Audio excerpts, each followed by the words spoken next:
Hello, everybody, and welcome to another edition of Magic Mics, proudly sponsored by CoolStuffInc.com, Mana Traders, as well as Twitch subs and Patreon supporters just like you.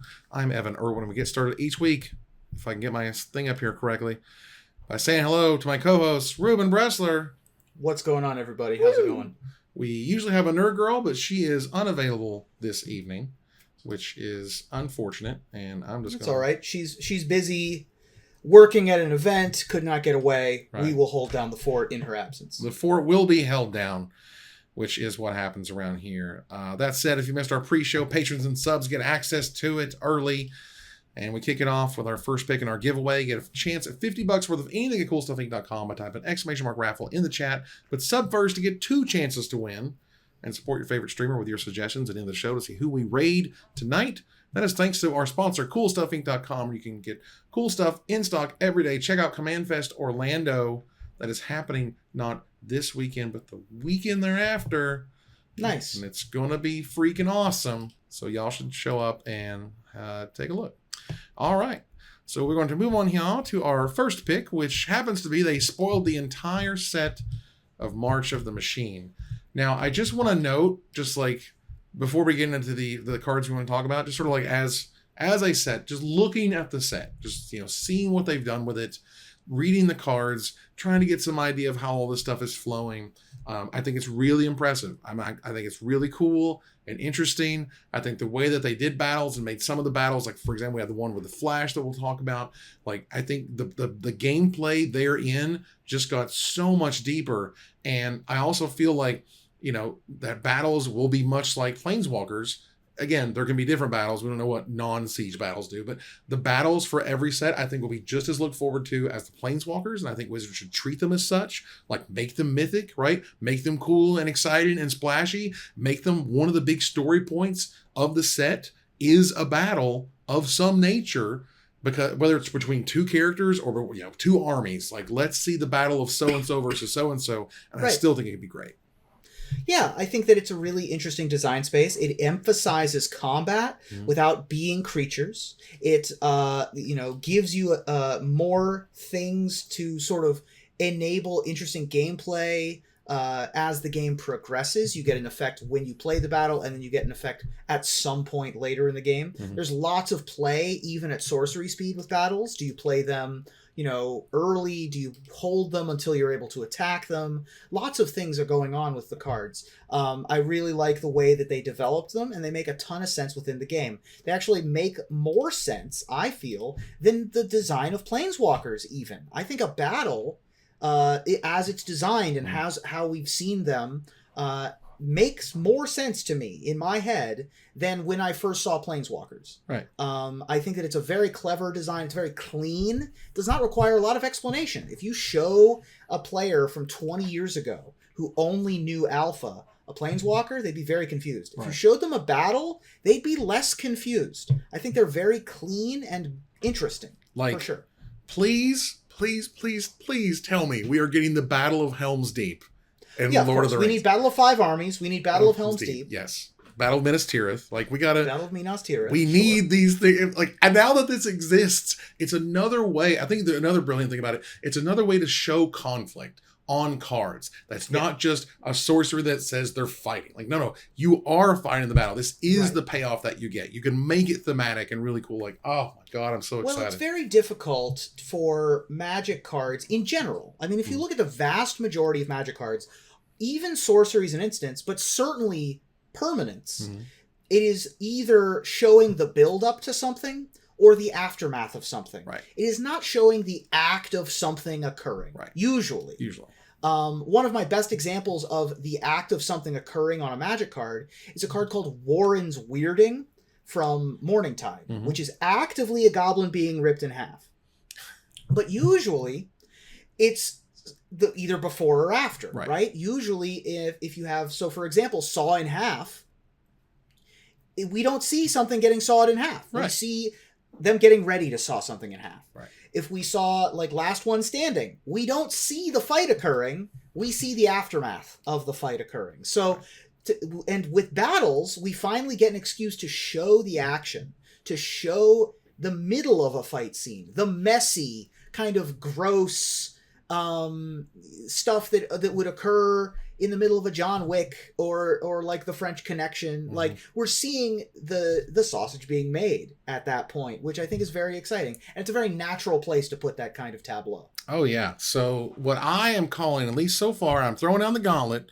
We'll get to another card later, but as for what I feel is the best card in the set is the first card I want to talk about, and that is Invasion of Gobakhan. I don't know what Gobicon is, but I think they got the best battle. This is a white and a generic mana for a 3 defense battle siege. It's rare. When Invasion of Gobakhan enters the battlefield, you look at target opponent's hand. You may exile a non-land card from it. For as long as that card remains exiled, its owner may play it. A spell cast this way costs 2 generic mana more to cast, and then it flips into banananess into Light Shield Array. This is an enchantment that says at the beginning of your end step, put a +1/+1 counter on each creature that attacked this turn. That's just attacked, whether it's player, planeswalker, battle, anything. Sacrifice Light Shield Array, creatures you control gain hexproof and indestructible until end of turn. So Gobakhan appears to be Teo's home plane. Ooh, the Light Shield stuff, right? You have the Light Shield stuff, yes. Not a super well explored place. True. But it's the fact that they got the most powerful, at least according to Evan, of the sieges is quite interesting. I don't disagree that it's very good. I mean, 2 mana for a mono-white disruptive element is quite good. The backside also very good, giving you 2 relevant abilities. I think that it is, and it's all just for 2 mana. I think it's quite good. I don't know that it's the best thing I've ever seen. But yeah, I would be surprised if it didn't see play somewhere. It feels like it's it's not a white Thoughtseize because it's white, not black or whatever. But Elite Spellbinder was a fantastic card. Like Paulo saw play. Paulo was great. But how much of Elite Spellbinder seeing play was that it was a disruptive element attached to a creature, as opposed to simply a disruptive element? Right. Because a lot of what white succeeds at is disruptive elements attached to creatures. Well, it sounds like you're ignoring the back half of the card at that point, because No, I'm not ignoring it. I'm just saying that this requires additional work to put into it. Right. Whereas a 3/1 flyer for 3 mana was a 3/1 comes flyer attached. Yeah. And I'm saying that they're similar in that way. Obviously, the ability is the same. It's just, something that is disruptive, something you play a turn 1/2/1, play this, take their best thing, make their best thing wait. They're shouldered or whatever, can't come out in for a while. And then you just get in there and flip it and then start putting counters on your creatures and you just like steamroll them out. And that's the way it feels. I think it's very reasonable to go like turn 1 Savannah Lion kind of creature, 2 power, 1 drop. Turn 2 this, get rid of whatever the removal spell is, attack it for 2. And then turn 3, jump your guy, tap your opponent's guy, do whatever. Right. Get in there and get this back half of the card. I think it's very easy to enable this card. Yeah, there's lots of ways, like Soul Partition, for example, is another sort of instant speed front half of this card for a non-land permanent, and all that good stuff. I think this card's great. Moving on here to the next card I want to talk about, which is Djeru and Hazoret. This is a white, 2 red, 2 generic mana, 5/4. So that's 5 mana for a 5/4 rare legendary human god. This is a human. Remember, this is a human. And a human's deck exists and is fantastic. Now, as long as you have 1 or fewer cards in hand, Djeru and Hazoret has Vigilance and Haste. So Heckbent has come back. How about that? I like Heckbent. Whenever Djeru and Hazoret attacks, look at the top 6 cards of your library. You may exile a legendary creature card from among them, put the rest on the bottom of your library in a random order. Until end of turn, you may cast the exiled card without paying its mana cost. This is ridiculous. Mainly because you are casting the legendary card. You are casting, for example, the Emrakul or the Ulamog or whatever wild thing that you threw up in the top 6 cards of your library. Top 6 is a good chunk of your library to look at. And again, this is a human, y'all. This is a human.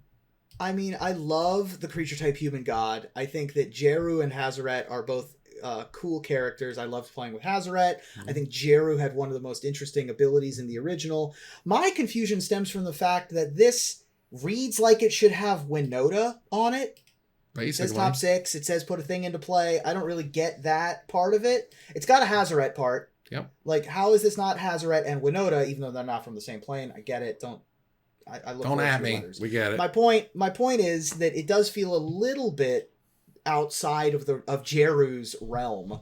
But as a card's great. Card's super good. Card's so good. My jaw dropped when I read A, what it did, and then B, I was like, that's a human. That goes into the humans deck that is easily castable in the human. That is a top end, excellent way to finish, like, your top end of the humans curve. Goodness gracious.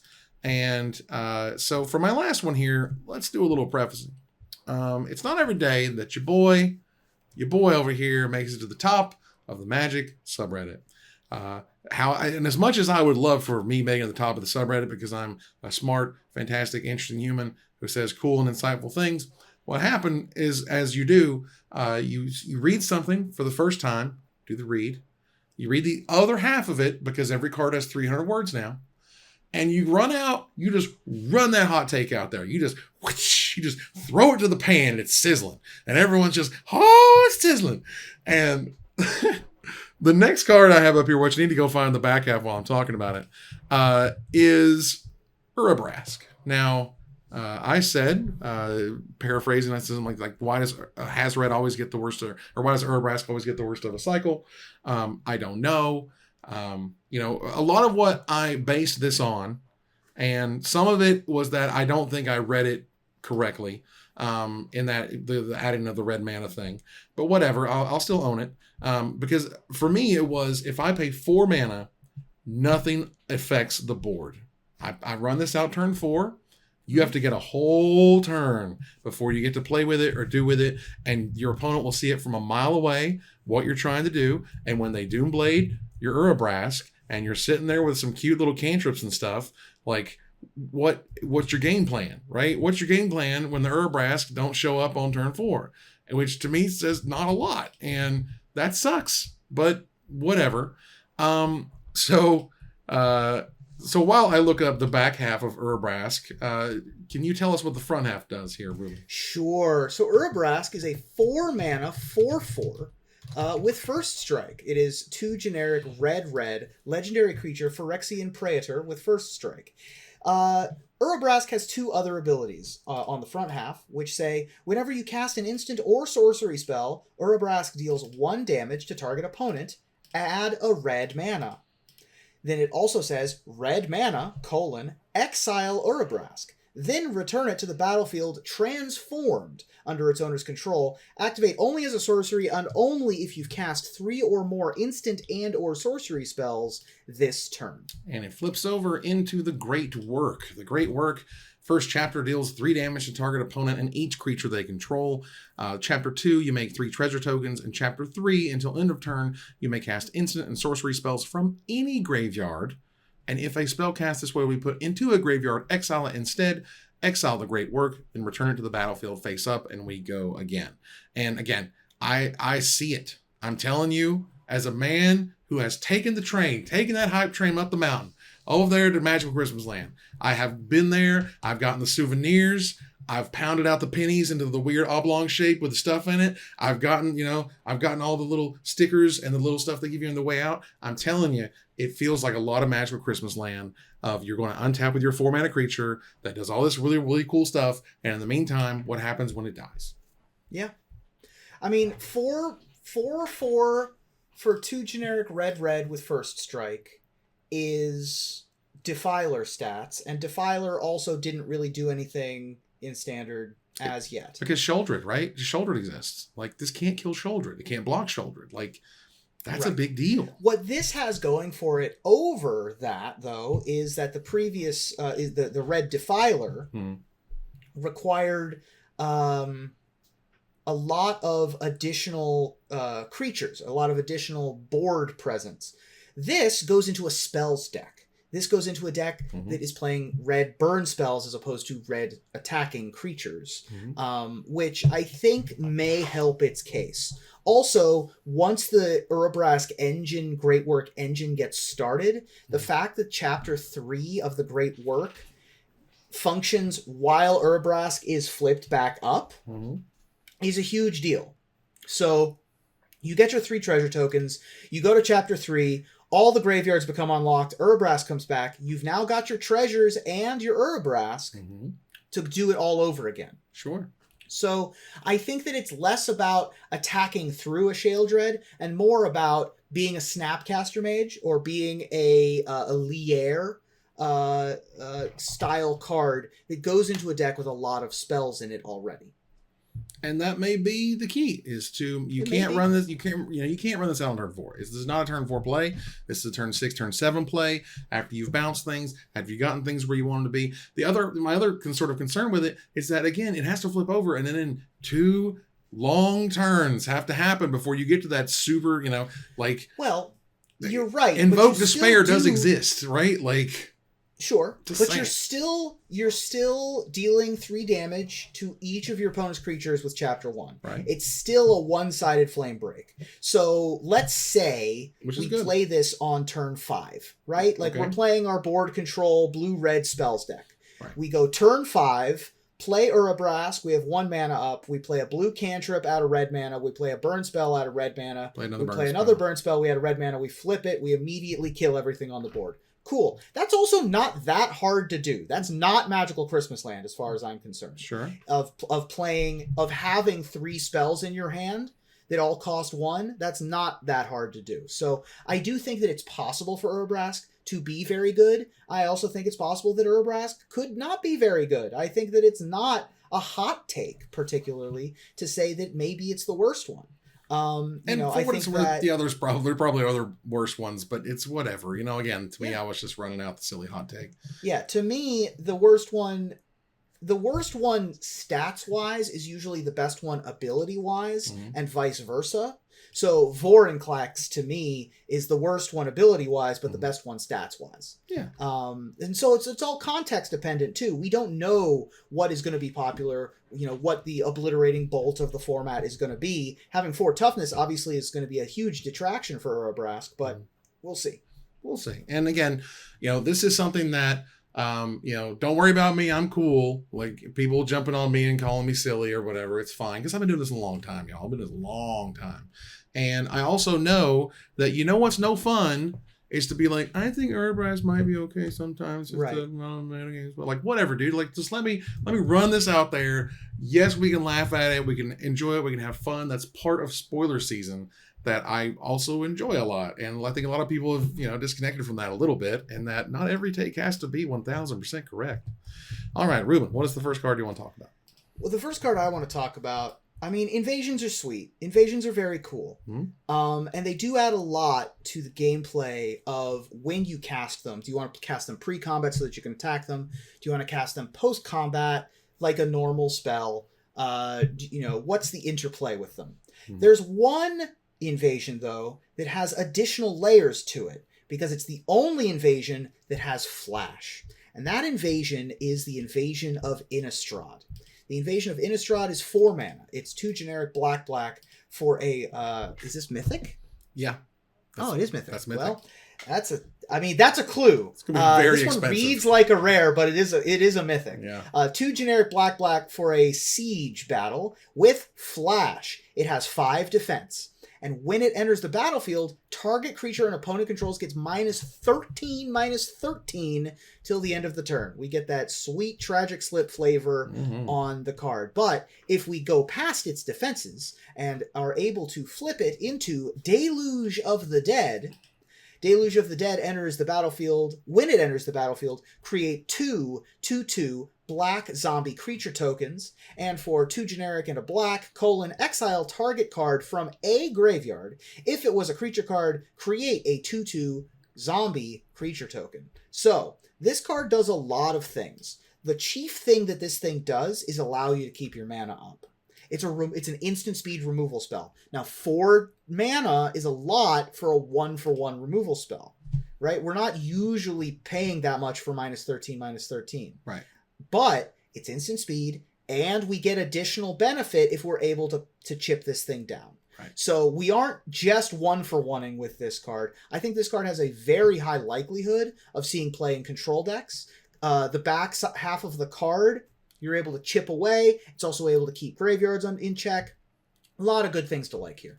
It's wild, and like I recognize that Wizards is a business and Magic needs to make money, but it's always a little frustrating when Invasion of Tarkir and Invasion of Innistrad are just going to be, to me, format staples. Like, they're just going to be everywhere. You're going to need a playset. This thing right now is a little over $7. I would grab them sooner than later if you plan on playing black in this format that's coming up at all, because this thing is going to be way better, I think, than it reads. I think the battles are like probably 10 times better than we think they are now. It's like, they're probably good. They're probably nuts. Like, and the reason this one is the way it is, because again, you can play multiples. So you can play multiple Invasions of Tarkir to hit other Invasions of Tarkir. You can Invasion of Innistrad untap, Invasion of Innistrad again, get in and flip one of them, make 2 zombies. Like, that's just a huge swing, and that's going to be amazing. So, like, it's cool, a little frustrating, but at the same time, I like exciting cards, and this card is fantastic. It's very exciting, for sure. What's your next one? Well, I'm a sucker for removal, and I think that there's some good stuff in this set for removal. I also really like the name and how flavorful Sunfall is. Sunfall is a 3 generic white sorcery. Let's just stop before we go any further.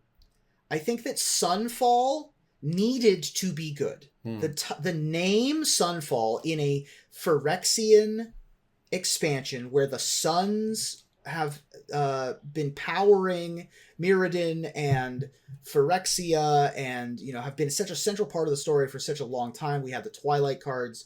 We have the Dawn cards, like all of the things that are sun related. If you name something Sunfall, you need it to be playable and you need it to be good and do something epic. And this does, which is very good.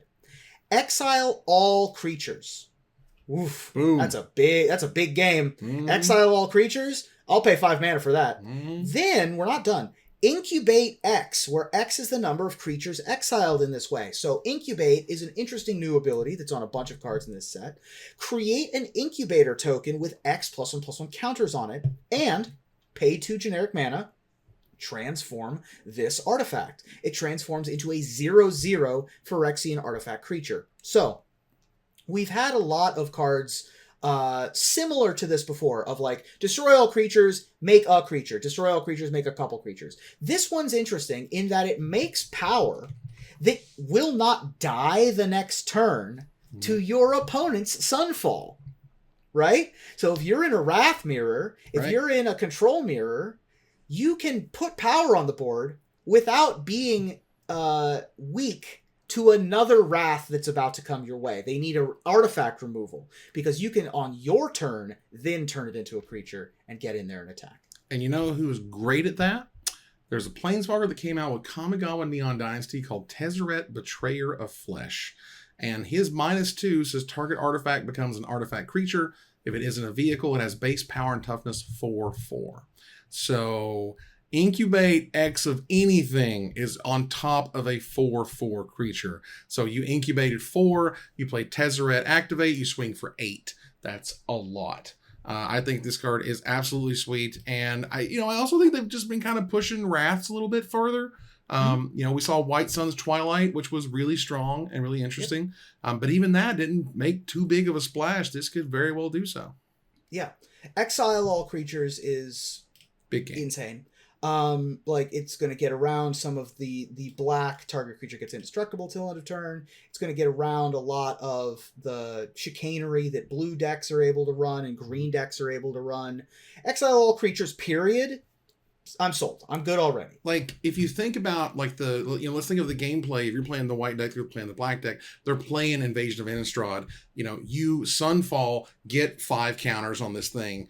Their invasion doesn't do anything. Their invasion is no longer good to play at the end of their turn because it has no targets. And by the time it does have a target, you got the shields back up. You got the response that you can, play into. And I just think that's fantastic. Right. All right. What's your last card? My last card, again, so just like Sunfall, I chose not really for its mechanical effect. I chose instead for another reason. This card might be the most adorable card I've ever seen in my entire life. We did a cutest cards episode at one point with Magic Mike's top 10 cutest cards. If we were to do another of those, I'm pretty sure that Placid Rottentail would be on that list. Placid Rottentail is a fungus rabbit. let's just start. Hold on. Everybody needs to sit back. Placid Rottentail is such a funny name. It's a cotton-tailed rabbit, but it's a rotten-tailed rabbit. Right? It's Peter Cottontail, but Placid yeah. Rottentail. All right, I'm on board 100%. Now it's a fungus rabbit. Awesome. Look at this stupid art. Look at this little idiot eating plants and having mushrooms growing out of his head and with the weird ears. He's adorable. I guess he has abilities. He's a green for a 1/1 with vigilance. And if you paid 2 generic mana and a green and exile him or her or it from your graveyard, you put 2 +1/+1 counters on target creature, activate only as a sorcery. So you can mill this creature, you can chump block with this creature and get an ability out of it later. It counts as, something to do in your graveyard. It does have vigilance, so it's like not terrible at carrying +1/+1 counters or artifacts or auras. That's not why it's here. That's not why I'm saying it's not going to be a standard or limited. Because you love rabbits, dude. Look how cute this guy is. I mean, Look how cute. Dude, they did Inga and Essica on Rainbow Road, dude. Like, come on, with 2 little kitties, and the kitties are doing and Rainbow Road, dude. Like, I don't know, man. It's hard to beat Rainbow Road. Well, we want to talk about one more creature / card here, and that is our friend Halo Hopper.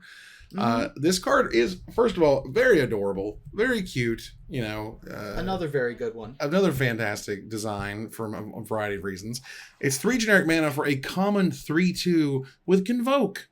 So your creatures can help cast the spell. Each creature you tap while casting the spell pays for 1 generic mana or 1 mana of that creature's color. And you'll notice there are multiple token creators in the set that make multicolored tokens so that they can help pay for different spells, which is kind of cool. But for Halo Hopper, you have to sit there and you go, it's a frog. It's an artifact creature frog. Okay, cool. Frogmite exists. How frogmighty is this?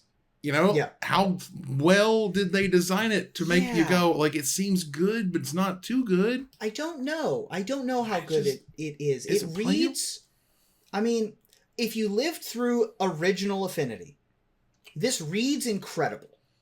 I mean, if I played turn 1 Springleaf Drum, which is now an Explorer, turn 1 Springleaf, this is turn 2, like right out the gate. No, this is, I mean, you can play this on turn 2 with literally any 1-drop. Basically any 1-drop whatsoever. You can also probably play this on turn 1 in a dedicated Ornithopter Memnite deck. Sure. Like, it's not hard for you to play this on turn 1 with, like, Signal Pest, Ornithopter Memnite, this guy. Yeah. Like, that's not hard to do. Is that good? I don't know. It's going to be fine in Pauper. Yeah, good Pauper. It's a great way to, it's a free spell. Like, for whatever decks are in the market for lots of spells to happen. I don't know if there's like an Artifact Storm deck. This is good in like a Carapace Forager deck probably. I don't know where the home is.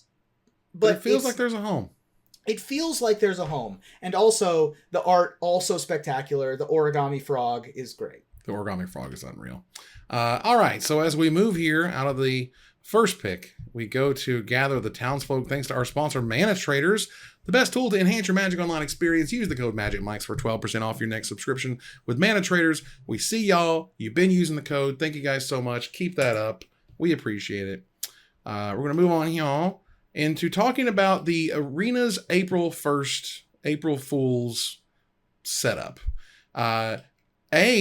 This led to me learning that the S, the S we all did in school, that's now trademarked. Some dude bro trademarked it in 2020 and has decided to, basically make big companies pay licensing fees while also trying to sell merch with the symbol on it.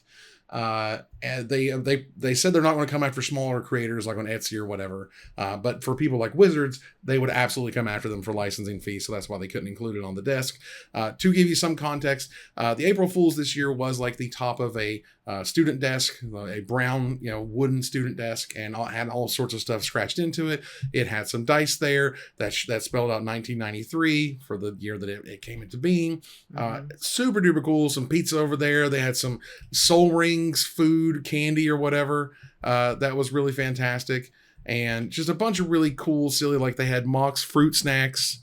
That was another thing that was great. And Lightning Bolt soda. And one of the other things that they had was a very worn, scratched back for the default Magic back for that day. I want them to sell that, and we've talked about it. Same. I actually just want that as my Magic cards. I do. I love it. And the last thing they did was when you went into a match during April Fool's, it showed up like a VHS tape with all the lines across the thing and it being a little, fuzzy and, distorted. And I just absolutely loved it. I think they absolutely killed it, and it was great. Really good job. Really, really just excellent homage. It felt like the perfect April Fool. It wasn't mean-spirited. It wasn't confusing. No one was lost. Everyone was in on the joke. It's like the perfect thing for a computer program to have. It's just a huge upgrade from last year when they did that like mixed sealed or whatever. You got like 6 random packs and stuff. And that's cute. But this really just plays into, what you can do when you just like dedicate yourself to a theme. Pick that theme, go all the way, call it your April Fools, and everyone will love it. And again, Wizards, let me give you gold, let me give you dust or whatever, like to let me buy that as a sleeve back, please and thank you. And of course, the 2 old hats are going to love the history. We're going to love that old flavor, but really though, we're not alone. We're not the only ones. Even the new folks that play Arena, everyone responded to this positively. Oh yeah. Absolutely terrific. Well done. Fantastic. So, with the idea that game recognizes game, there was an update from the fine people at the Premier Card Grading site. This is apparently a New Zealand grader. They want to bring the ring to Middle Earth. Let's take a look here if I can pull it up for you guys. This is the Premier Card Grading is offering an incredible once-in-a-lifetime opportunity for one lucky ring bearer who manages to pull the card to bring the ring to Middle Earth. Includes return flights to Auckland, New Zealand, card grading, of course, 2 nights accommodation, and tour of the Hobbiton movie set.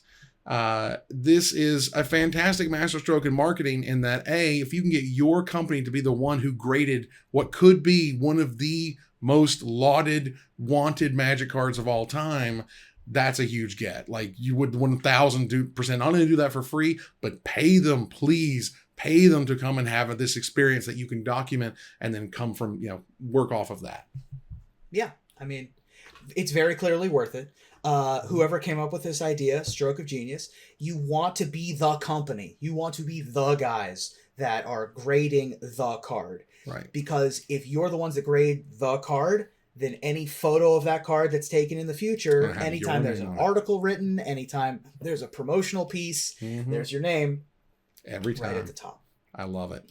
And this to me is something, honestly, like, this is where those great, like, those are those incredible ideas that you can't just like ape. You know what I mean? Another grading company can't just jump in and try to do this. They'll just look foolish because they've done it. Like, they've already given you the promotion. It's right here. They're in New Zealand. It makes all the sense in the world. And now you'll just look weird and silly if you try to follow it up like that. So yeah, just incredible work.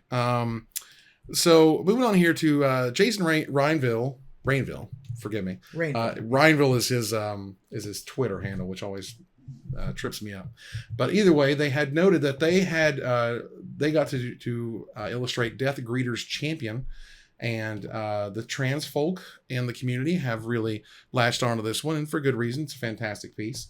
And he's known because this thread is essentially marketing is an important card for trans folks. At least 50% of sales will go to trans charities, which I think is huge right now. Very nice. I don't know why we're attacking people the way that some are, but anything good that can go to positive, charities and groups, I think is fantastic, and way to go, Jason. Yeah. I mean, if you look at the upper right-hand corner, there is the shadow of Alesha who smiles at death. Alesha being canonically a trans woman, a huge part of the story, and good on Jason for all of the good work he's doing. Yeah, absolutely fantastic. So, all right, cool. And we're gonna move on here to a few desperate ravings. We don't have the slides because we're not all here, but you get it. Something I thought was interesting was someone had sort of when you say something like Magic is going to change forever, and you go, okay, we see battles. I like battles. Battles are cool. Is that sort of as far as they're going to go? And someone said, hey, is that how we're changing forever? And they said, well, it should be obvious once all the information is public, and this includes Aftermath. And there was something really interesting in the way that Dave Humphreys said something of like, every booster for Aftermath will have like 5 to 6 cards in it and possible extra game pieces. I don't know if that's exactly the way he phrased it, was kind of paraphrasing, but there could be something extra in there, and they've done stuff like that before, of course, but maybe that has something to do with it. I don't know. I guess we'll see. But how will Magic change forever? We're going to keep an eye on that. Yeah. I mean, it could just be a buzzword, right? Like, if they say Magic is changing forever and then they come out with battles, I agree. Magic has changed forever now that we have battles. It's true. That doesn't have the emotional impact that you might have expected. They aren't lying. Magic has changed forever. You were expecting some sort of paradigm shift as opposed to a new card type to be introduced. That's on you for your interpretation of the words. The words that were written are true. Oh, and they also noted there were no battles in Aftermath, which I thought was interesting. Sure. But it makes sense. The fighting's over. It's literally the Aftermath. It would make sense. I would hope there would be no battles during the Aftermath. I know, right? Before we move on here, so a tweet from the official Magic the Gathering Twitter account began as such. We have collected feedback over the past few months and discovered an ongoing request to be stepped on. Yes. That was a real line. I thought people were That's punking great. me. I thought they were punking me. First of all, Okay. we ain't king shaming here. I just think it's hilarious. And then they went to say, and as such, we feel it is opportune to remind you all of the ideal step-on plane, Segovia, and then they previewed Invasion of Segovia. Yeah. What's the problem? Was there a problem here? No problem. It was silly. Yeah, it was silly. I was silly, and I thought it was hilarious. It's great. That's great. Was funny. I hope people weren't complaining about this. I don't think so. I just think everyone was just no, bopping that's a them. great tweet. That's whoever wrote that tweet, you should get a raise. We're talking about a tweet that you wrote this week. A tweet? If we, the Magic News Show, are featuring a tweet you wrote, kudos to you. Put it on your resume. I love that. I love that tweet. It was very, very cool. So moving on here to some splash damage. A bit of a sad note here. The original designer of Settlers of Catan, Klaus Teuber, legendary game designer and creator of the beloved board game, he has unfortunately passed away, which sucks. It was awesome to read some of his history in that he wasn't in game design. He kind of came up with Catan in his spare time and then decided to quit his job and do game design full time, and later won 3 or 4 Spiel des Jahres, which is the game of the year in Germany, which is the board game award of all board games. It is the Oscars of board games, basically, which he's won multiple times. And I thought that was both, it's horrible, but there were some really terrific people who kind of chimed in of how important it was for Catan in their life and this game to be in their life and how much he's impacted them. Yeah. The world of Catan and the games that it spawned, particularly Settlers, I think it is no exaggeration to say that Catan is the most important board game since I was born in 1986. It is the most important, impactful, perhaps longer. Because when I think of board games, when I think of classic board games that have impacted culture and life, I think Risk, Monopoly, Catan. It's top 5 all time for me. Yeah. And the fact that it's had that impact so recently and it's so pervasive in popular culture to this day is huge. Yeah, I mean, I think you could point to Ticket to Ride was another gigantic one. But, it is. But I don't think it would have got there. Yeah, if Catan wasn't there. So much bigger. Yeah, I don't think it would have been there or gotten there if it wasn't for Settlers. That was such a huge thing. And it's also, this is one of those things you could be like, how many expansions do you think Settlers of Catan has? Go to Board Game Geek. It will blow your mind the bajillion ways they have changed that thing. It's amazing. It's actually amazing. All right. That said, let's go ahead and turn the corner here to the finisher. Today is the second night of Passover, the holiday where the Jewish people celebrate the Exodus from Egypt 3,200 years ago. And as this is the holiday where we retell important stories of our history, tell me, what is a piece of history that you wish to keep the memory of alive this holiday season, Reuben? Well, after the excellent night that was night 1 of WrestleMania 39, and the disappointment that was night 2 of WrestleMania 39, let's not forget that in 1998, The Undertaker threw Mankind off of Hell in the Cell, where he plummeted 16 feet through the announcer's table. Oh my God, I love that copy pasta. All right, so it can be easy to forget your roots, especially with all the special releases, Universes Beyond, and my personal favorite set, Jumpstart, coming out every 30 seconds. But don't forget the greatest Magic the Gathering product that Wizards of the Coast has ever produced, when in 2014, the New Zealand Mint produced an actual honest-to-God silver Jace coin. Never forget the Jace coin, hashtag Jace coin. I swear to God, I thought somebody lost a bet. I swear. I said it then. I say it now. I have no idea why that existed. But that ends another live episode of Magic Mics, and thanks for joining us to discuss all things magic. Thank you, Reuben. Hey, there are some winners, and there are some Jace coins. They can't all be winners. They can't all be winners, and some are Jace coins. Now we move to our final slide. I want to thank our sponsor, CoolStuffInc.com, our co-sponsor, Mana Traders, my co-host, MTGNerdGirl, when she's able, of course, and Reuben Bressler. You guys for watching and listening. I hope you support us at patreon.com/magicmics. Please follow, like, tweet, favorite, share, subscribe to everything social that tells people we exist. Catch us online on our Discord, twitch.tv at Magic Mics, on Twitter at Magic Mics Cast, our Magic Mics subreddit, and like the Magic Mics page on Facebook. Or join us here next week. Same time, same place, I think, we hope, for another episode of Magic Mics. Good night, everybody.